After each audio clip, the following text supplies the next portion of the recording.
All right, welcome back. This is going to be part 4 of chromosome organization. In this part, we are going to start looking at what chromatin is, and in doing so, we will outline the structures of nucleosomes, a 30 nanometer fiber, and radial loop domains, and we will describe the structure of a chromosome territory. So, if you take human DNA and put a single set of chromosomes together, they would be over a meter long. We've talked about this in class before. Since we have two sets of DNA, that is 2 meters worth of DNA that we need to package up.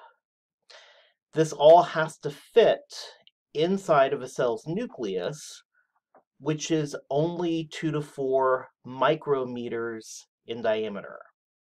So micrometer is 1/1,000,000th of a meter. So that's a lot to fit into a small space. So the compaction of these linear pieces of DNA involve the interaction of DNA and several proteins. This protein DNA complex is referred to as chromatin.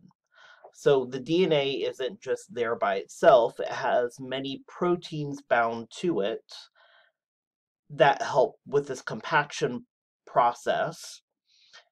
And this is something that is very dynamic. It is changing all the time as an individual cell's needs change. At the heart of this compaction is something called the nucleosome. This nucleosome is composed of double-stranded segment of DNA, and it's wrapped around an octamer, or an 8 subunit protein complex made up of histone proteins.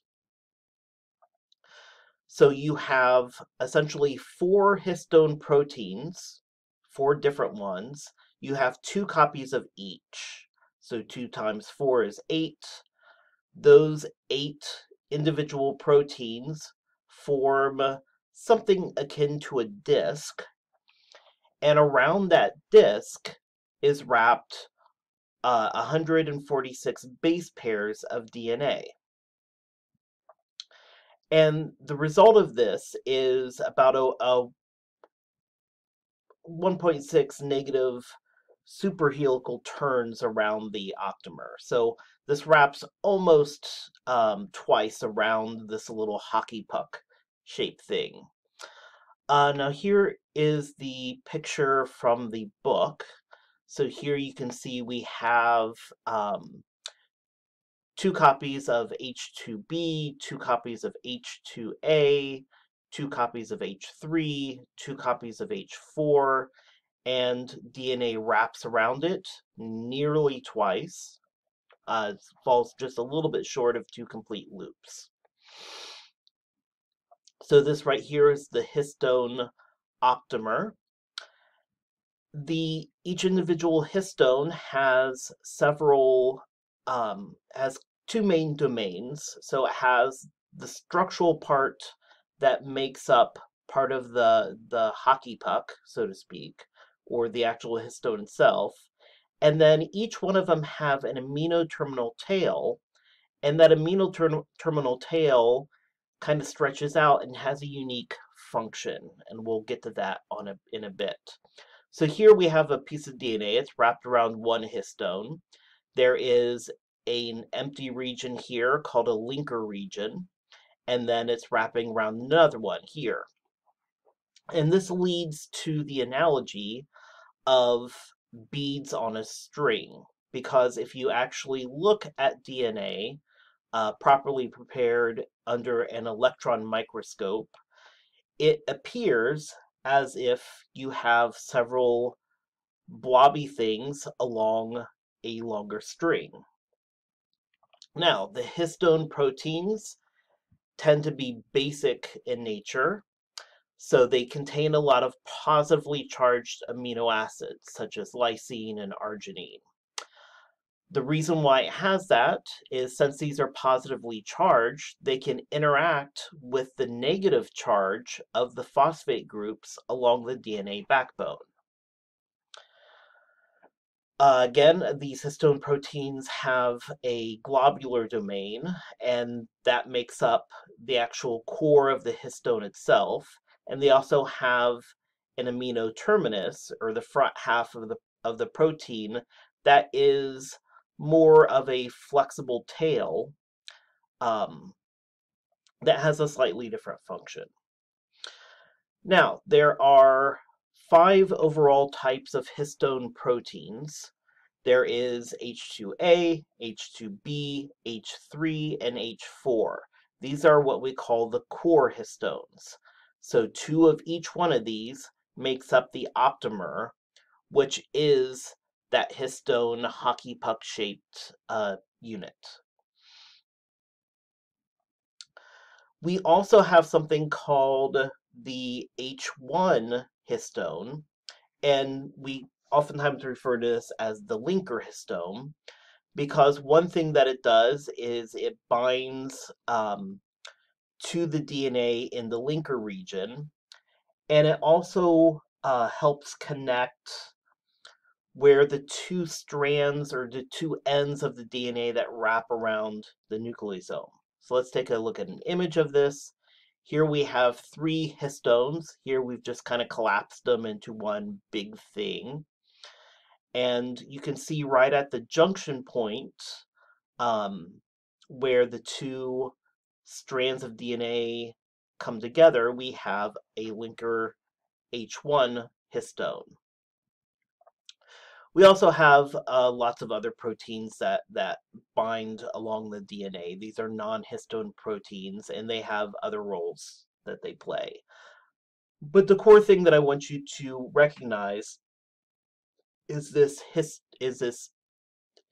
histone complex that makes what we call the nucleosome particle.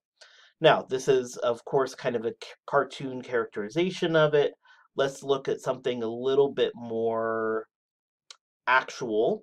So here we have, again, it still has some cartoony element to it, but you can here see the helix of the DNA. You can see the bases that are in the middle. And here we have each one of the different proteins. If you remember any of the talks about protein structure, which we will touch on in this class again in great detail. But here are the alpha helices of these proteins. So there's 2 red proteins, there's 2 yellow proteins, 2 green proteins, 2 blue proteins, and of course these are H2A, H2B, H3, and H4. And if you take this right here and turn it on its side, you can see how there's room for DNA to wrap around it twice. And it does have an overall kind of hockey puck type of look to it. If you take DNA and digest it with an enzyme that breaks up that DNA, and if you were to treat it with a little bit of that enzyme or a lot of it, so you're clipping it up into progressive amounts of pieces, this is what you end up with. So when you use a lot of that enzyme, you end up with these 200 base pair pieces of DNA that stretch out on this gel. This is what we call an electrophoresis gel. It is a way of separating DNA based upon its size. And so here, the key takeaway is that we are pulling away a single region that is about 200 base pairs long. As we start cutting back on the amount of DNAs, we'll see that it will get a 200 band, but we'll also get a 400 band. Over here, what we get is, when we use just a little bit, is we get a bunch of different segments, but they all appear to be in units of 200 base pairs. So what's happening here? What's happening here is that these 200 base pairs units is the DNA that is wrapped around the histone, and the DNA and histone proteins, or the nucleosome, is protected from the enzyme that cuts up the DNA, because the enzyme that cuts up the DNA needs to find essentially naked DNA, just a strand of DNA out there in order to bind to and consequently cut.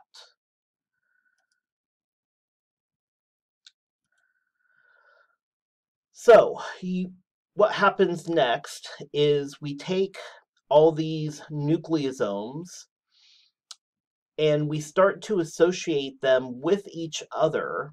And part of this interaction is through those N-terminal tails, and also with the H1 proteins, and it forms something that we call a 30 nanometer fiber.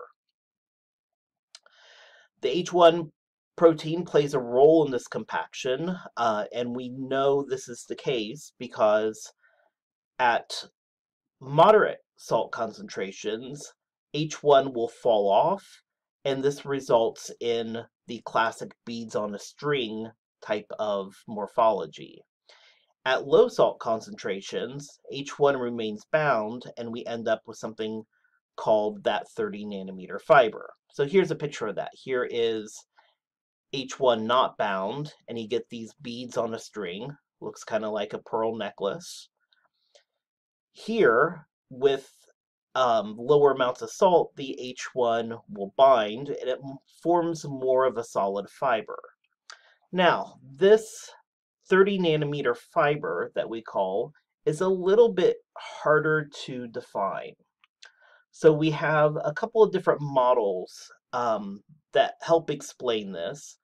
This right here is called the solenoid model, and you can see it has a very tight conformation. And here we have something called the zigzag model. The problem that we have is, depending on how we prepare the DNA, it can look like either one of these complexes. And recognize that in order to try and look at this, we have to bust open a cell, extract the DNA without dissociating it from these proteins. And throughout this, we're changing salt conditions, we're changing a lot of different elements, or a lot of different aspects of what it would normally see in the cell.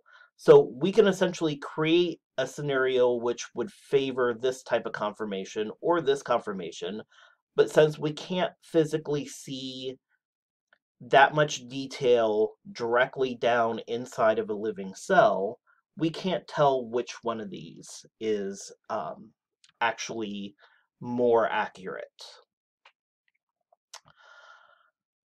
So these two events, so the wrapping of DNA around the histone proteins to form a nucleosome, and the compaction of this nucleosome into a 30 nanometer fiber, has shortened the DNA by about 50-fold. Okay? And we will pick up what happens after this in part 5.